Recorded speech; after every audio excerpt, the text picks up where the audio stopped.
Embeera nga bweyimiridde mu Bwakabaka bw'e Tooro, abakungu bonna beeyiye mu Bwakabaka ne bakakasa enfa ya kabaka waabwe nti nno aseeredde amata gayiise, era nga miboobwe miranga n'okuziirana mu Bwakabaka buno. Tugenda kuba tubatwalako mu butambi obulaga nti nno kabaka afudde. Abamu babadde nga bagamba nti nno mulwadde bulwazi naye tannaba kuba ng'ava mu bulamu bw'ensi. Munnange bavuddeyo ne bakakasa ensi nti nno kituufu kabaka yabadde amaze okuseerera oba avudde mu bulamu bw'ensi. Yenze Sheila Adita, subscribinga kwata kade ate era tubere nga tukomawo. Katukomewoko mu butambi ate era tukomewo.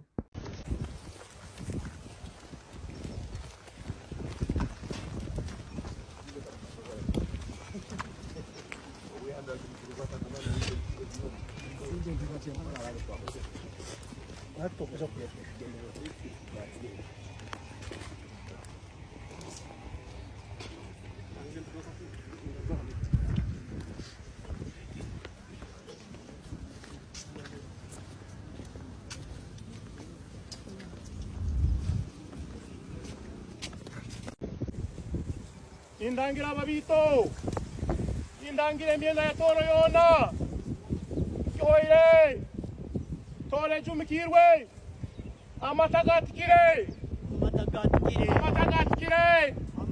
Tooro amata gatikire.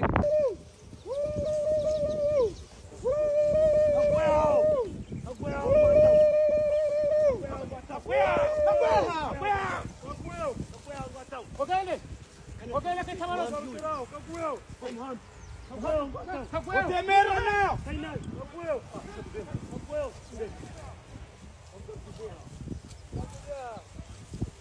Embeera bwetyo bweyimiridde mu Bwakabaka bw'e Tooro, era nga Abatooro bonna we bali bavuddeyo ne bakakasa enfa ya kabaka waabwe, era nga bangi nnyo bali mu maziga olw'okufiirwako kabaka abadde omuto ennyo ddala.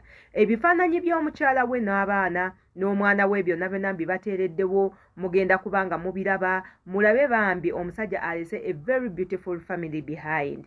Bannange tewali kiruma mu nsi nga kufiirwako muntu gw'oyagala, nga kufiirwako muntu wo, era nga okufa tekumanyi mugagga, tekumanyi mwavu, tekumanyi bitiibwa. Tusaba busabi Mukama amuwe ekiwummulo eky'emirembe, ate era nga bwe tukyalinda okulaba enziika ye egenda kuba etya. Agenda ziikibwa Uganda, bagenda muziika mu Amerika, oba agenda kuziikibwa London. Byonna byonna tugenda kuba nga tubirinda. Ngenda kuba nga mbipublishinga wano eno musobole okuba nga mubyerabirako mmwe abawagizi bange.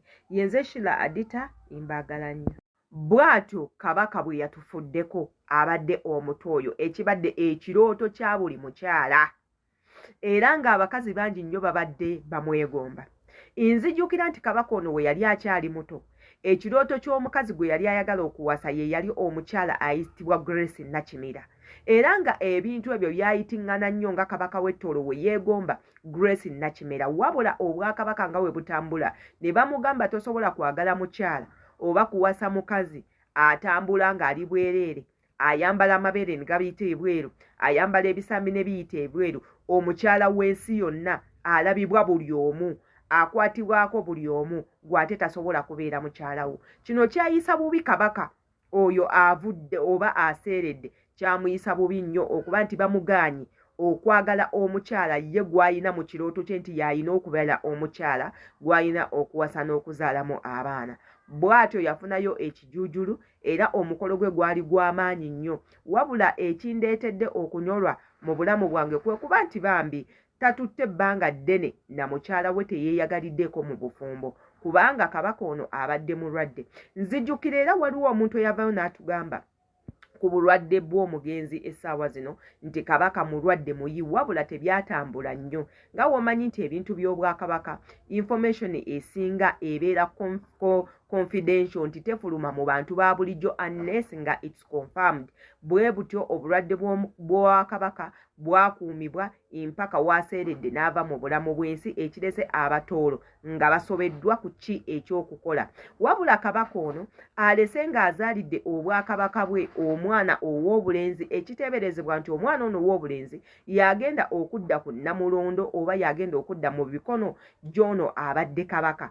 Era nga tusuubira Abatooro mwenna okwaniriza ono omuto gwe bagenda okubalaga nga kabaka wammwe kubanga n'abaddeko yatuula ku ntebe y'obwannamulondo nga mwana muto ddala wabula ng'ate tukungubagira nnyo era tukungubaza nnyo abatoolo yonna gye muli nti bannange kitalo nnyo ddala gutusinze okufiirwako omwagalwa w'abangi kabaka kuba naffe tubadde tumwagala ffe ng'Abaganda tetusosola mu byabuwangwa tetusosola mu mpisa tetusosola buli omu tumwaniriza era nammwe tubaaniriza obwakabaka bwaffe leka bubeere obwakabaka bwammwe ng'ate we tweyongera okukungubaza n'Abagereka abaddeko oba kwini abaddeko oba kwini aliko nga tumukungubagiza okufiirwako omwami ku sayidi ye wabula naffe nga tukungubaga olw'okufiirwako